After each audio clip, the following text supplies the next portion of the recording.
And I know that I need you. I run to the Father, I praise. I'm done with the hiding, no reason to wait. My heart.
Okay, if I like invite the 청년들 to sit in the front, maybe is it okay? Yeah. 오늘 좀 늦네요. 그래서 같이 예배드린 게 이것도 섬김이더라고요. 이것도 예배 팀과 또 여기서 스피킹하는 삶 가운데 그 관계 안에서 인터랙션이 있어서 이것도 섬길 수 있는 자리다라는 것을 많이 느꼈던 것 같아요. Thank you guys. 오늘 예배를 시작하기 전에 제가 그냥 기도를 하면서 이 자리에서 그 봤던 그냥 말씀 구절 하나를 여러분과 함께 나누기 원합니다. 마태복음 11장 28절에서 30절. 수고하고 무거운 짐진 사람들아 다 나에게 오너라. 내가 너희를 쉬게 하겠다. 나는 마음이 온유하고 겸손하다. 내 멍에를 메고 내게 배워라. 그러면 너의 영혼이 쉼을 얻을 것이다.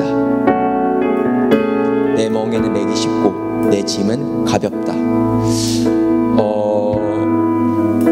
그냥 이 말씀을 좀 생각을 하면서 그냥 우리 청년들에게 수고했다라는 마음을 받습니다.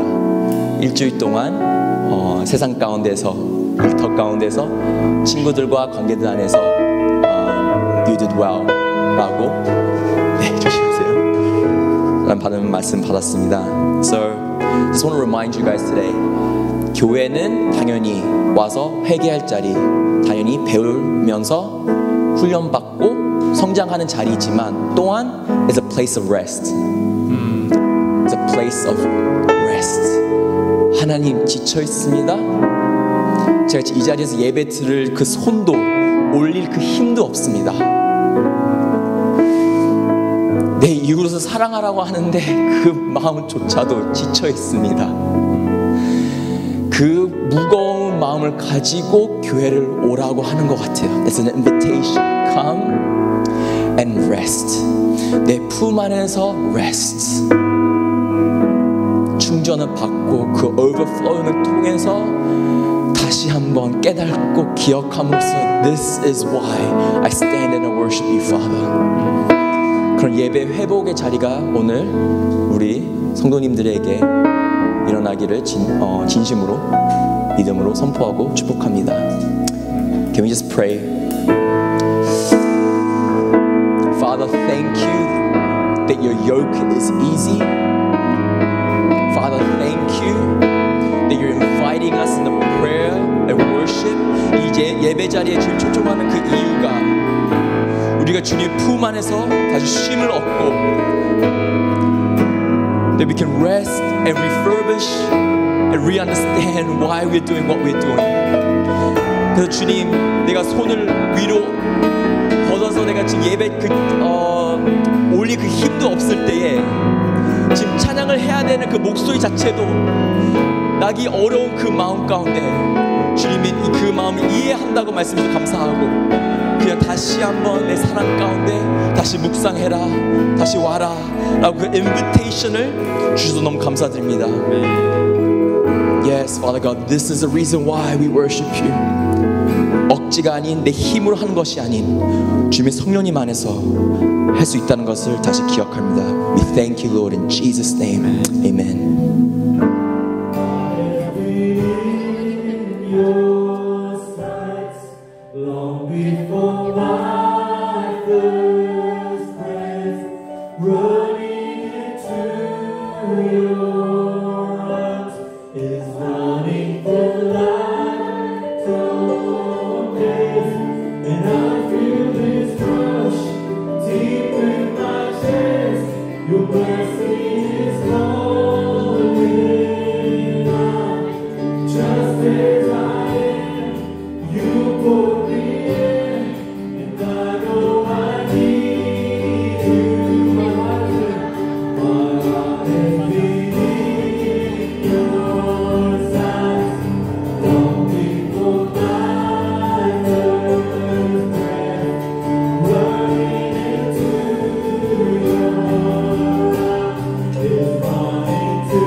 paid our price like you see. There's only one God, that's our God. 다시 한번 everybody. Everybody wanna be like you. They want power and praise like you. See, there is no God like our God. There's no one like you who made a life like you and who paid our price like you. There's only one God, that's our God. There's no one, there's no one, there's no one like you. There's no one like you. There is no God like our God. There's no one, there's no one, there's no one like you. There's no one like you. There is no God like our God. There's no one like you.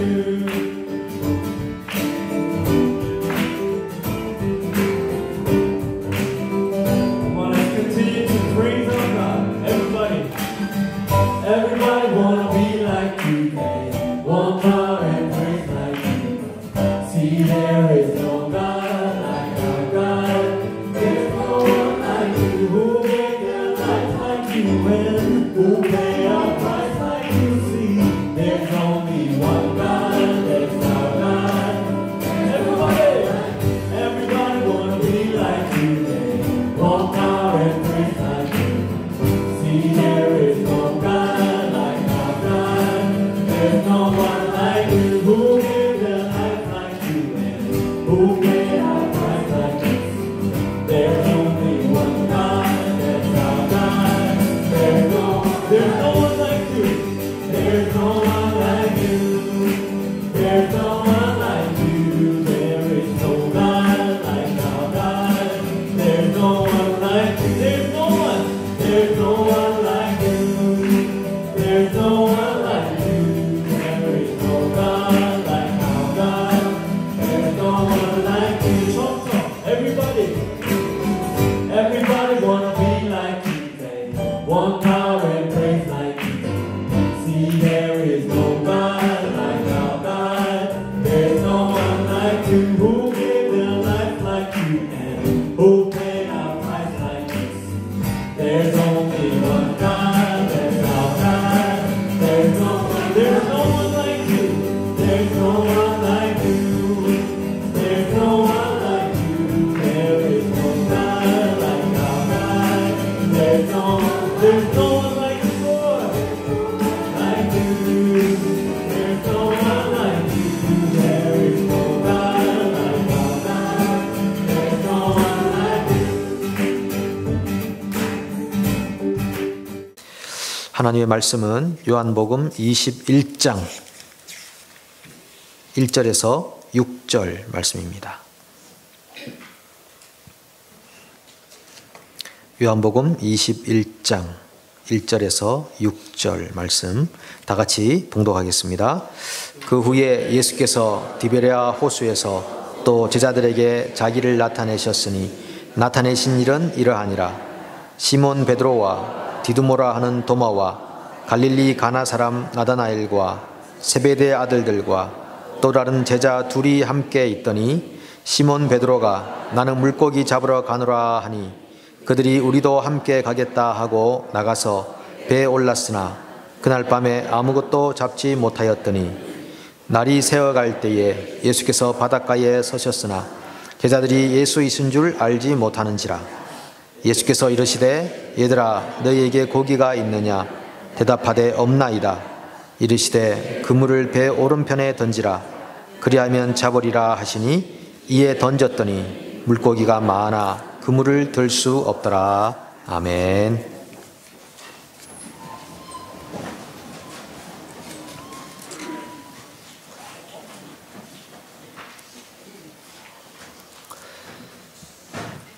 열두 명 중에 7명의 제자들이 고기를 잡으러 갔습니다.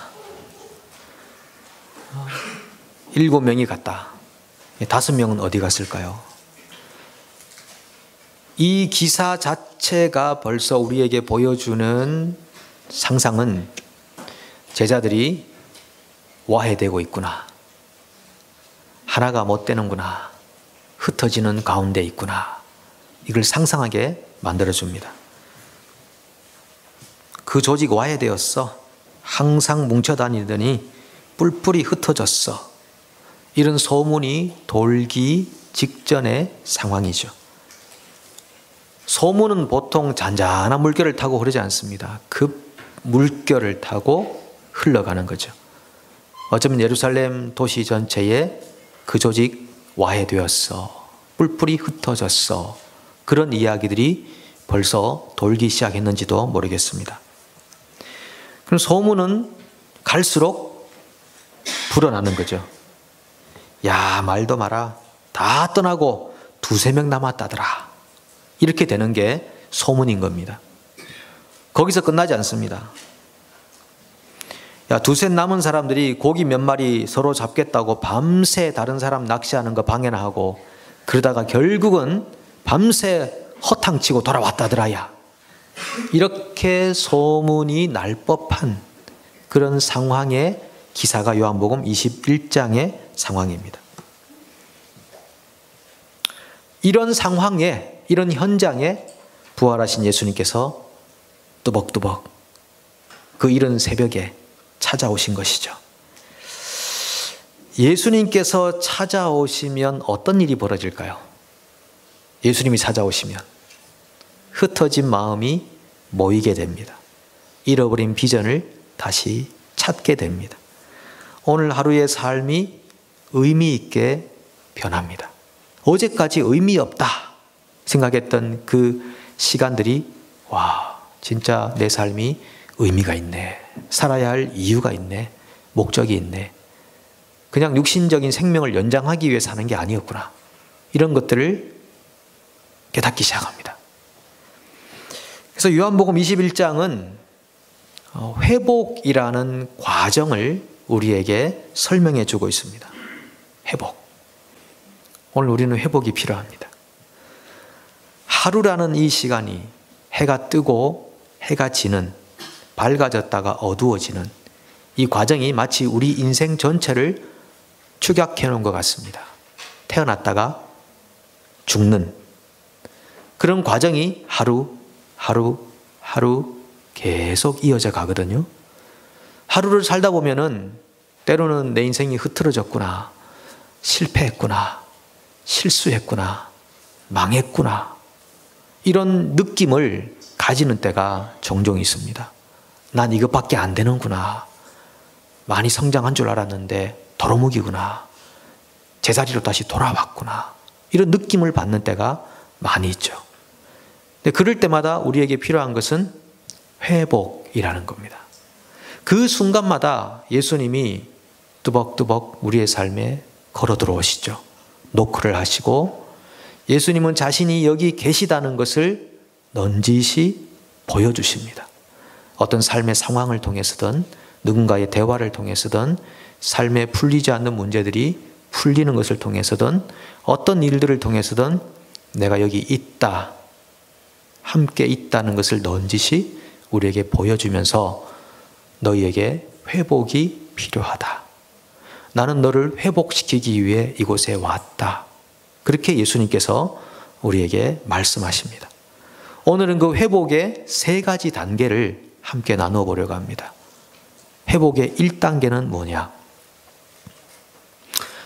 예수님께서 오셔서 우리의 현실의 문제를 터치하십니다. 지금 7명의 제자들이 고기 잡으러 가가지고 밤새 고기를 잡았지만 아무것도 잡지 못하고 허탕치고 돌아오는 길이었습니다.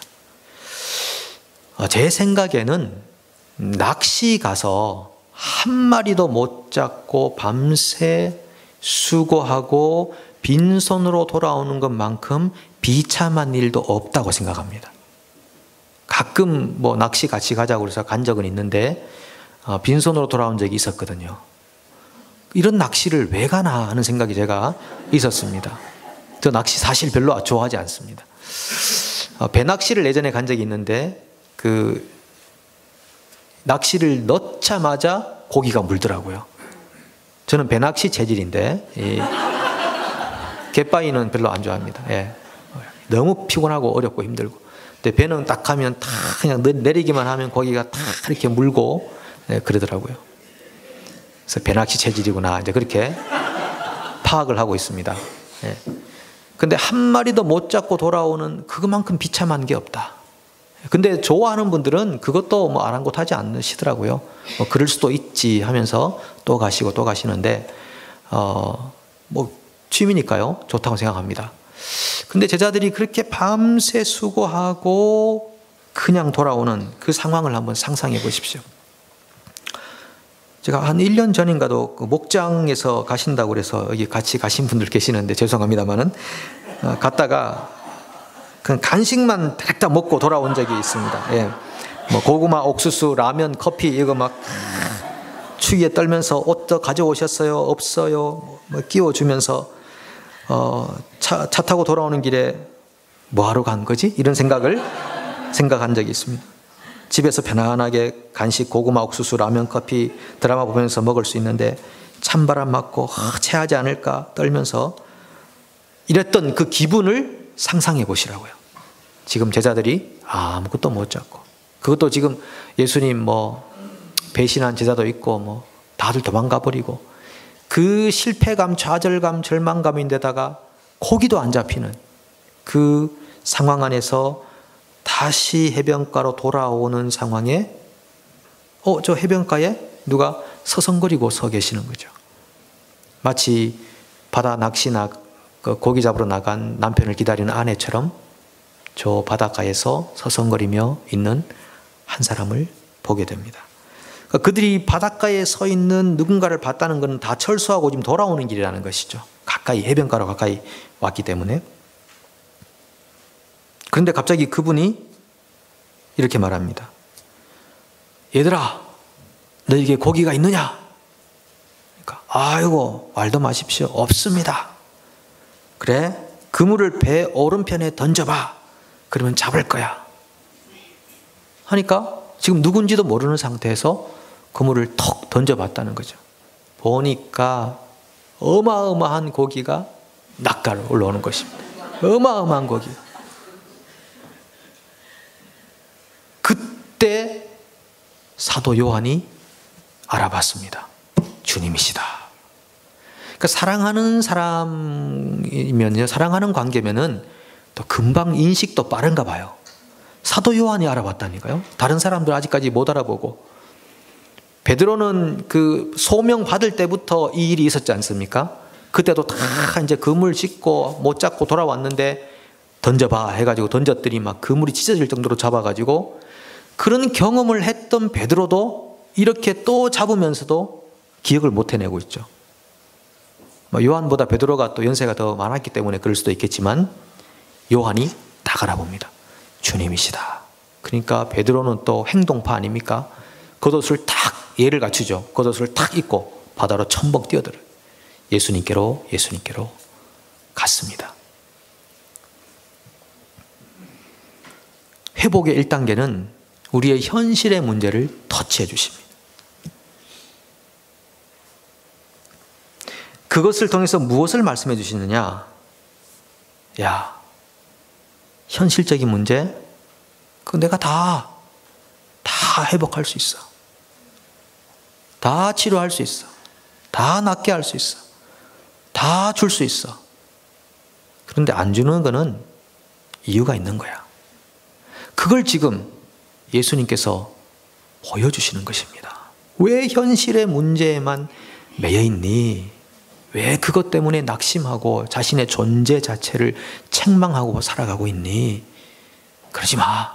그러면서 현실 문제를 딱 터치해 주시는 것이죠.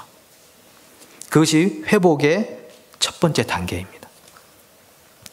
우리 지난주 월요일부터 333 운동, 333 무브먼트를 지금 43명, 43분이 함께 지금 하고 있습니다. 어렵지 않습니다. 하루에 3번 하나님 생각하고 체험한 하나님을 나누는 겁니다. 그 중에 지난주 중에 너무너무 많은 좋은 감동의 글들이 올라와 있는데 그 중에 이런 글이 하나 올라왔더라고요. 제목은 하나님과 핑퐁 게임이라는 제목인데 이런 내용이었습니다. 아침 기도 시간이 은혜롭고 좋은 건 다 알고 있지만 생각처럼 쉽지만 않았습니다. 이번 주 새벽에 눈이 떠져서 하나님이 콜링하시나 보다 하고 달려갔습니다. 오랜만에 새벽기도를 마음 편히 하고 아이들 취업, 영주권 문제도 하나님 뜻대로 해달라고 기도했어요. 일 끝나고 오후에 좋은 소식이 들려왔죠. 하나님의 콜링에 무조건 달려가 기도하니 선물을 주시더라고요. 부모가 자식에게 훈육시키듯이 이렇게 작은 것부터 훈련시키시는 하나님께 감사하며 내 편이심을 확신하는 하루였습니다. 제가 이 내용을 보면서 선물을 주시더라고요. 이 선물이 뭘까 궁금했습니다. 그래서 어제 제가 그 자매님께 문자를 드렸죠. 이렇게 글을 적어 놓으셨는데 그 선물이 뭡니까? 오후에 받은 선물이 뭡니까? 그러니까 그날 아침에 기도했던 제목 3가지를 다 그날 오후에 응답을 받았다, 이런 이야기였습니다. 어떤 거였느냐? 딸의 영주권이 그날 오후에 나왔다. 또 다른 딸의 잡오퍼가 들어왔다. 그날 아들에게도 회사에서 인터뷰 오라는 전화를 받았다. 거짓말 같죠? 한번 진상조사위원회를 꾸며서 사실인지 아닌지를 샅샅이 우리가 조사를 해야 될 것 같은 느낌이 듭니다. 하나님은 현실의 문제를 터치해 주시면서 회복을 시작하시는 겁니다. 내가 할 수 있어. 이 현실의 주인이 나잖아. 물질 세계의 주인이 나잖아. 인간 사회의 주인이 나잖아. 내 인생의 주인이 나잖아. 내가 할 수 있다니까. 그러니까 안 되는 것도 내 뜻이고 되는 것도 내 뜻이야. 이거를 하나님 말씀하시면서 우리의 잃어버린 영성을 찾도록, 잃어버린 꿈들을 찾도록 역사하시는 것입니다. 우리 예수님은 우리 삶 속에 날마다 찾아오십니다. 그리고 우리를 회복시키기를 원하십니다. 어떤 분들은 건강 문제, 어떤 분들은 물질 문제, 어떤 분들은 비자 문제, 입학, 관계, 취업 문제, 어떤 문제든지 간에 하나님께서 이 모든 것을 관장하고 계시다.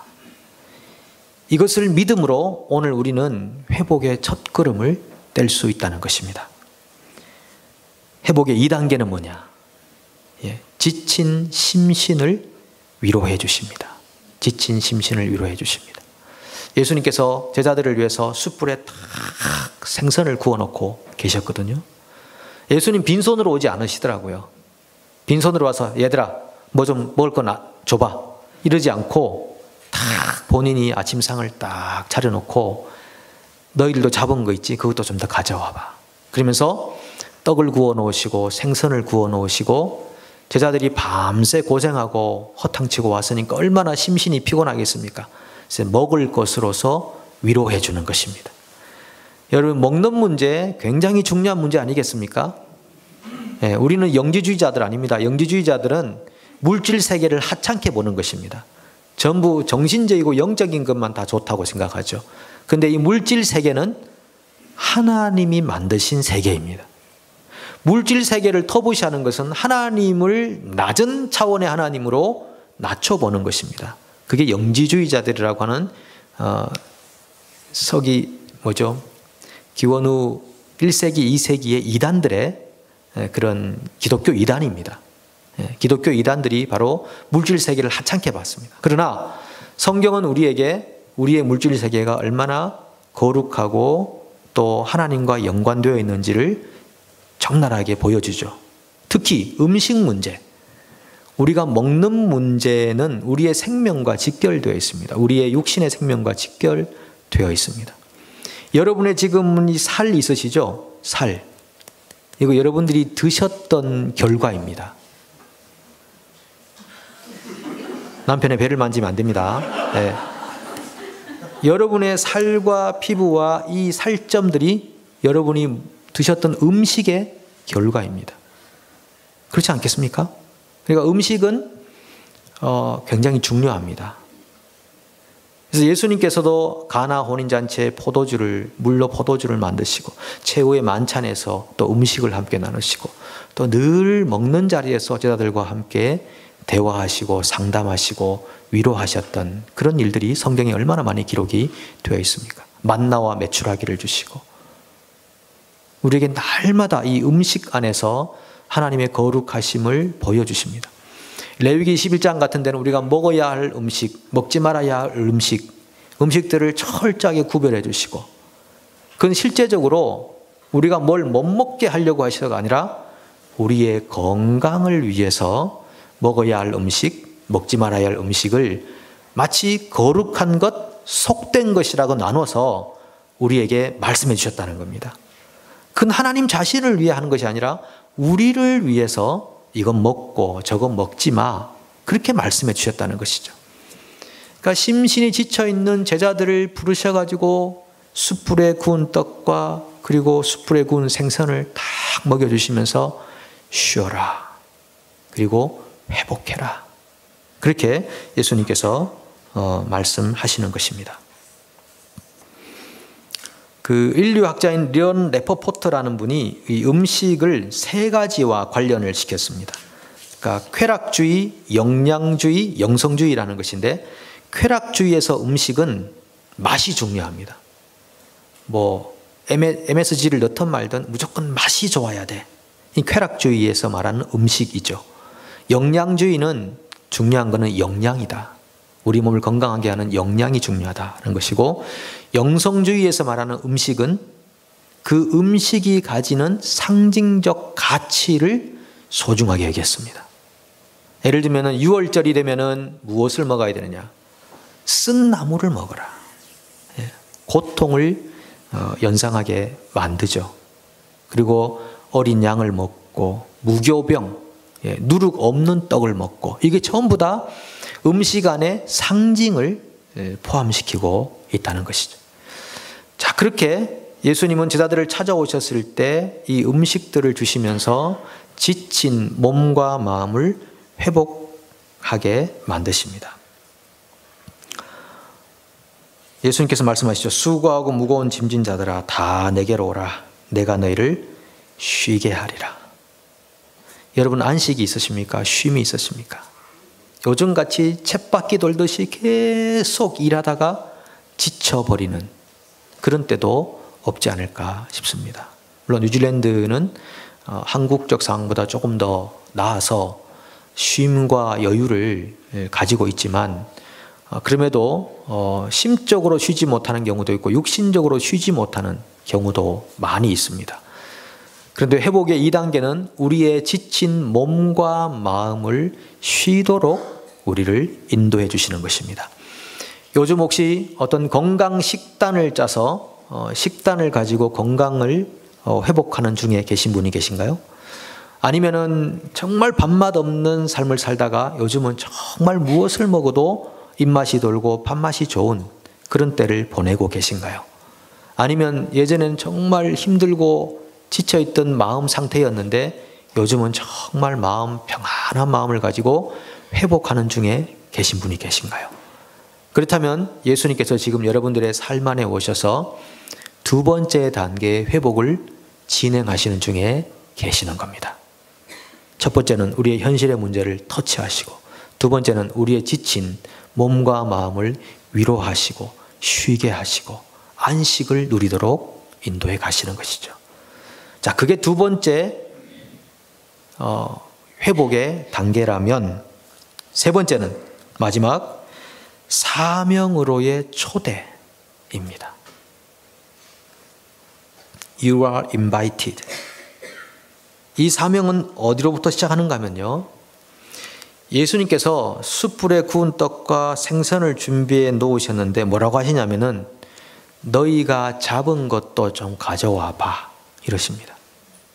예수님 그럴 필요 없거든요. 그냥 본인이 준비해 놓은 걸로 다 드실 수 있거든요. 근데 예수님이 원하시는 것은 제자들이 예수님의 사역에 동참하기를 원하시는 것입니다. 굉장히 중요한 상징성이 그 속에 들어있죠. 너희가 잡은 고기도 좀 가져와 봐.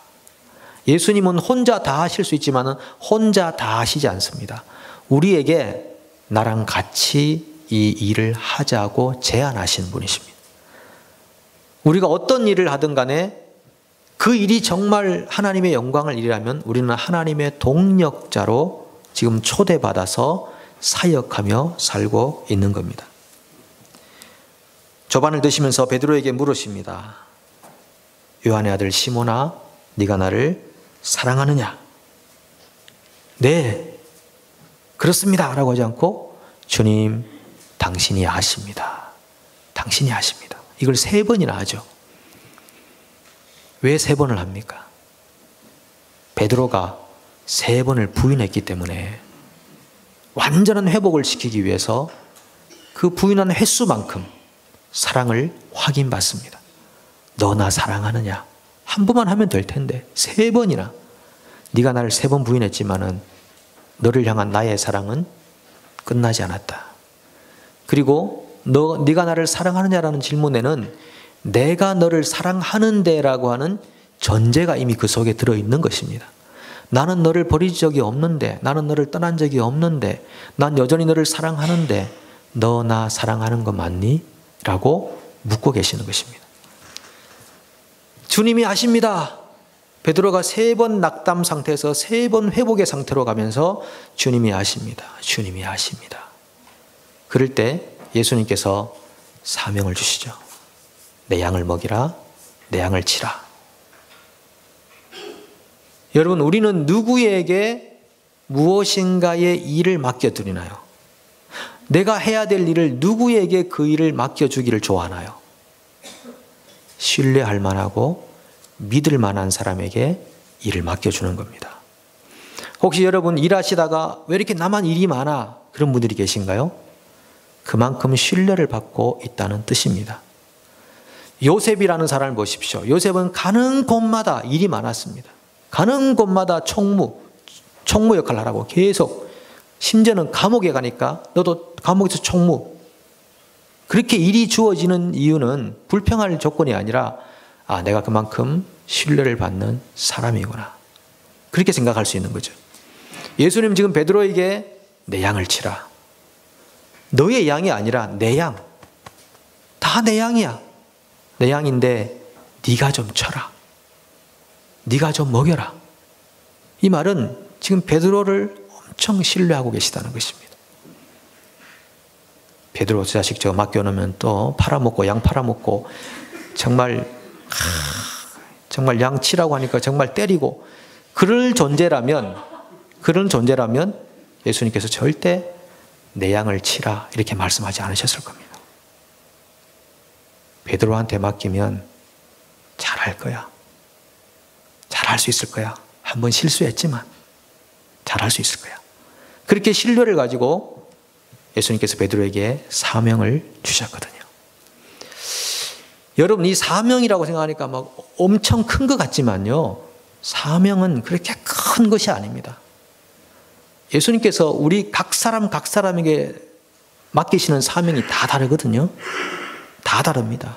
어떤 사람에게는 조금 커 보이는 일, 어떤 사람이 조금 작아 보이는 일, 어떤 사람은 지역적인, 어떤 사람은 국제적인 일, 이렇게 맡길 뿐이지 다 각 사람에게 주어진 사명은 다 있는 거죠.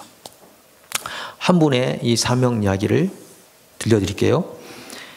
마샤 에븐스라라는 소녀가 있었습니다. 이 소녀는 입 주위에 신경에 문제가 생겨가지고 입이 약간 삐뚤어진 상태에 있었는데 그 수술을 하던 중에 신경을 잘못 건드려 버려가지고 그게 회복된 게 아니라 입이 비틀어진 상태에서 살 수밖에 없었습니다. 젊은 그 소녀가 그랬으니 얼마나 힘들었겠습니까? 친구도 만나기 싫고 학교도 가기 싫고 집에서는 말도 잘 안 하고 점점점 디프레션, 우울로 이렇게 살아가던 소녀가 있었습니다. 13살이 되었는데 선물이 하나 집으로 딱 도착합니다. 마샤, I love you. 치자꽃. 치자꽃이라고 하시나요? 저도 처음 들어보는 꽃인데 아주 예쁘더라고요. 치자꽃과 마샤, I love you라는 글이 적힌 카드와 함께 선물이 배달되어 옵니다. 엄마, 이 선물 이거 누가 보냈을까? 너 좋아하는 남학생이겠지. 설마 나를 좋아하는 남학생이 있을까? 그럼 당연히 있을 거야. 그 생일이 지나고 마샤는 조금 좋아졌습니다. 그렇게 시간을 보내던 중 그 다음에 또 치자꽃과 마샤 I love you 라고 하는 카드가 도착합니다. 마샤는 희망을 가집니다. 누군가 나를 좋아하는 남학생이 있을 수 있겠구나. 그렇게 자신이 우울하게 살던 그런 시간들을 하나씩 극복하고 결국은 한 남자를 만나서 결혼까지 하게 됩니다. 근데 마샤가 결혼한 이후에는 더 이상 이 꽃이 배달되어 오지 않습니다. 왜 그러냐면 마샤의 어머니가 돌아가셨기 때문이죠. 마샤의 어머니에게 주어진 사명은 무엇이었을까요? 그저 딸 하나, 우울하게 살고 있는 딸 하나의 기분을 상승시켜주고 그 딸이 정상적으로 이 사회생활을 할 수 있도록 도와주었던 사명. 그거 얼마나 중요한 사명입니까? 그 사명을 어머니는 훌륭하게 완수하신 것이죠. 하나님은 우리에게 오셔서 우리를 회복시키실 때 마지막 세 번째 정점을 찍으시는 것은 우리가 무언가 해야 할 일을 떠올려 주신다는 것입니다. 나도 무엇인가 할 일이 있구나. 나도 누군가에게 도움이 될 수 있구나. 여러분, 진정한 그리스도인들이 한 사람만 책임질 수 있다면 지구의 3분의 2 이상이 회복되는 겁니다. 3분의 1이 지금 크리스찬이라고 하지 않습니까? 지구에. 그러면 3분의 1의 사람들이 한 사람만 책임지는 사명만 감당해도 3분의 2가 회복되는 것입니다. 우리가 사명 너무 크게 생각하니까 내일과는 관계없다 생각하지만 이 마샤의 어머니처럼 내가 한 생명에게 의미 있는 일을 하고 싶다. 그것도 아주 중요한 사명이라고 하는 것입니다. 하나님은 오늘 여러분들을 회복시키셔서 사명을 주시기 원하십니다. 일을 맡기시기 원하십니다. 혹시 이 일을 나랑 같이 한번 해보지 않을래? 라고 하나님이 지금 여러분들에게 손을 내밀고 계시는 것입니다. 큰 거 생각하지 마시고 내가 할 수 있는 작은 거 생각하시면 됩니다. 그 일을 예수님이 하셔야 되는데 오늘 예수님께서 나를 찾아오셔서 우리에게 현실 문제를 터치해 주시고 회복시켜 주시고 심신을 위로하시면서 내가 해야 되는 일인데 혹시 그 일을 네가 나와 함께 해주지 않겠니? 라고 우리를 초대하고 계십니다. 그것이 회복의 정점입니다. 그런데 이 회복의 정점 그 마지막이 뭐냐 하면요, 이 내용을 한번 보셔야 됩니다. 요한복음 21장 18절을 보시면은 내가 진실로 진실로 내게 이르노니 네가 젊어서는 스스로 띠띠고 원하는 곳으로 다녔거니와 늙어서는 내 팔을 벌리리니 남이 내게 띠띠우고 원하지 아니한 곳으로 데려가리라. 이 베드로에게 주셨던 마지막 말씀이거든요. 내가 사명을 받고 내가 그 일을 주님을 위해 할 수 있겠구나. 작은 일. 집 나르는 일도 작은 일. 그것도 주님을 위해 하는 일 아니겠습니까? 그런데 그렇게 일하다 보면은 지금 예수님 말씀 뭡니까? 젊어서는 네가 스스로 띠띠고 원하는 곳으로 막 마음대로 다닐 수 있겠지만은 네가 나이가 들면은 네 팔을 벌려야 될 거야. 이것은 베드로가 어떻게 죽을 건지를 미리 알려주는 말씀이라고 그랬습니다. 네가 네 팔을 벌리게 될 거고 남들이 네게 띠를 띄우고 네가 원하지 아니하는 곳으로 데려갈 거야. 주로 우리는 내 인생은 나의 것 이렇게 부르며 내 인생의 주인됨을 주창하며 살아갑니다. 누가 내 인생을 방해하는 거야? 누가 내 인생에 들어와서 개입하는 거야? 누가 내 인생을 이렇게 내 시간을 방해하고 내 계획을 방해하고 이러는 거야? 그렇게 우리는 살아가지만 우리가 받은 사명의 절정은 뭐냐 하면 내가 세운 계획이 누군가에 의해 바뀌는 겁니다. 내가 세운 시간이 누군가에 의해 개입을 당해서 변경되는 것입니다. 내가 원하지 않았던 곳으로 갈 수밖에 없는 상황이 누군가에 의해서 발생해 버리는 것입니다. 이건 내 계획이 아니야. 이건 내 꿈이 아니었어. 그게 아닙니다. 주님의 사명은 내가 가진 꿈을 이루라고 하는 것이 아니라 내가 팔을 벌리고 있으니까 누군가가 내 인생에 개입하고 들어와서 내 인생의 시간을 좌우하고 내 인생의 향방을 좌우해가는 그런 삶을 살기 때문에 내가 이기적으로 개인적으로 내 인생의 목표를 이루기 위해 살다가 이런 경험을 당할 때는 아주 힘들다, 미워한다, 분노한다, 내 인생에 개입했다 이렇게 할 수 있겠지만, 그러나 하나님의 관점에서는 그것이 우리가 받은 사명의 절정인 것입니다. 베드로는 늙어서 팔을 벌리고 사람들이 오라고 하는 대로 갈 수밖에 없었습니다. 가라고 하는 대로 갈 수밖에 없었습니다. 심지어는 로마를 떠나다가도 로마로 다시 들어갈 수밖에 없었습니다. 그리고 결국은 두 팔을 벌린 채로 그는 십자가에 거꾸로 달린 채 주님처럼 돌아갈 수밖에 없었습니다. 그것이 회복의 마지막입니다. 만약 우리가 우리의 시간을 내 것으로, 우리의 인생의 그림을 내 것으로 고집하며 혹은 이기적으로 살아온 삶이 있었다면, 다시 우리가 주님 앞에 나아가서 주님, 내 삶의 시간표와 내 삶의 공간의 모든 움직임들이 하나님의 계획에 의해서 혹은 잃어버린 한 영혼과 어떤 사건을 통해 변경되고 바뀌어지더라도 주님, 그것이 내가 받은 사명의 절정인 것으로 믿고 믿음으로 분노하지 않고 그 길을 따라가겠습니다. 그렇게 고백할 수 있는 빅토리 처치 되시기를 소망합니다. 함께 하나님께 우리 나아가서 기도하도록 하겠습니다. 우리 하나님은 오늘도 우리 가운데 오셔서 회복시켜 주시기를 원하십니다. 얼마나 살다 보면 지치고 피곤하고 힘든 일이 많으십니까? 일주일 내내 또 시간을 들여 수고해야 할 일이 얼마나 많으시겠습니까?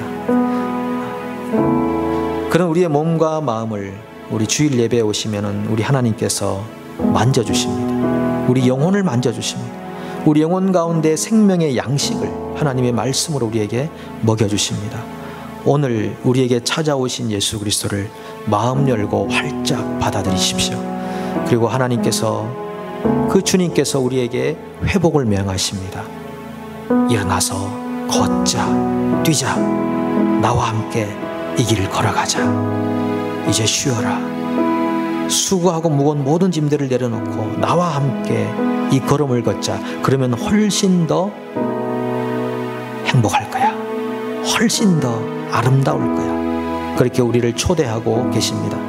우리 주님께 한 3분간 나아가서 우리 각자 개인적으로 혹시 주어진 말씀이 있다면 그 말씀 붙잡고 기도하도록 하겠습니다. 주십시오. 아버지, 우리가 회복되기를 원합니다. 회복되기를 원합니다. 아버지여, 우리를 회복시켜 주십시오. 아버지, 하늘을 우리에게 부어주십시오. 우리의 현실 문제를 터치하시는 주, 우리의 하나님, 심신을 위로하시는 하나님, 인도해 주십시오. 아버지여, 역사해 주십시오. 우리의 하나님, 마음을 붙잡아 주십시오. 우리에게 사명을 주신 하나님, 우리가 그 사명 잘 감당하도록 도와주십시오. 한 영혼을 사랑하고 한 사람을 살리고 잃어버린 성전을 재건하는 거룩한 일에 쓰임받기를 원합니다. 아버지여, 우리를 붙잡아 주시고 주님의 손으로 일으켜 주십시오. 주신 사명 감당할 때 하나님, 주님의 손에 의해 이끌림 받는 진실하고 신실한 주의 종들이 다 될 수 있도록 우리를 회복시켜 신뢰합니다. 주님 도와주시옵소서. 아멘. 함께 일어나셔서 찬송하겠습니다.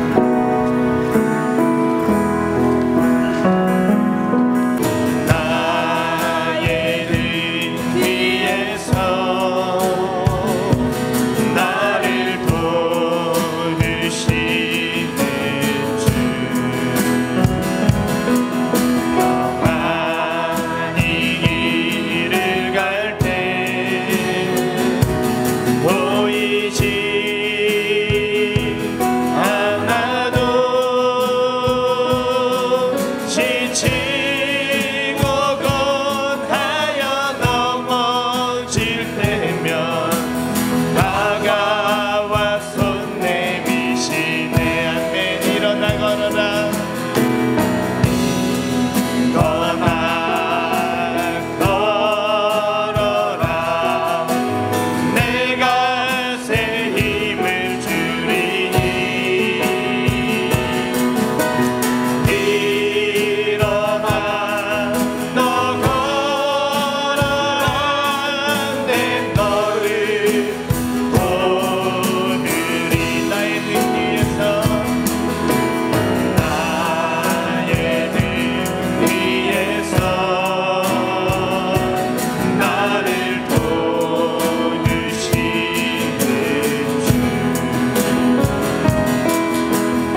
하나님, 오늘 우리에게 찾아오셔서 우리에게 말씀하여 주시니 감사합니다. 지치고 상했던 우리의 마음에 위로와 회복을 주시니 감사합니다.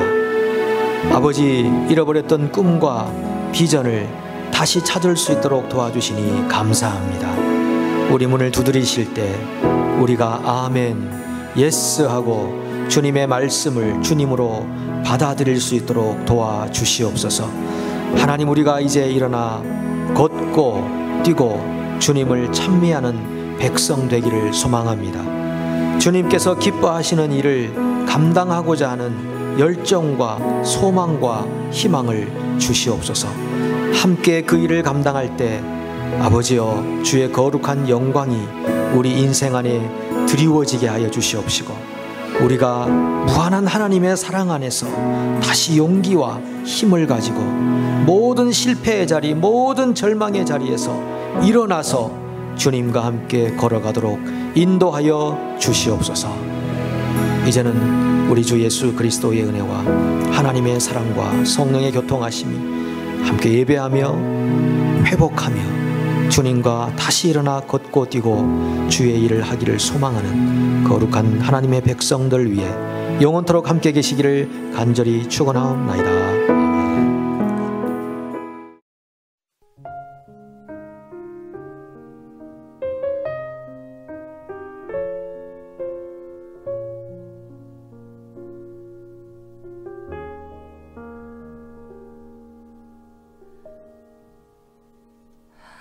아버지, 당신의 마음이 있는 곳에 나의 마음이 있기를 원해요.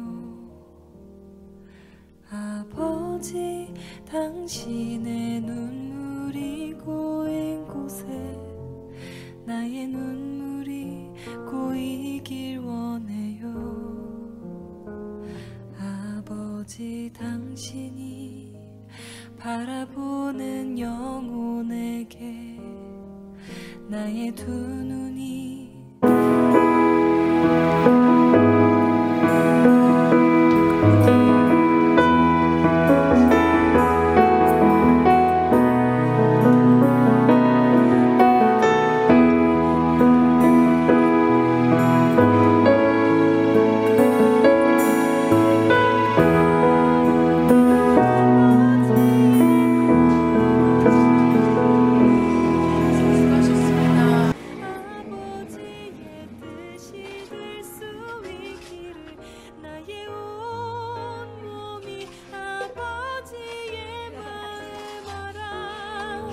내 모든 삶 당신의 삶 되기를.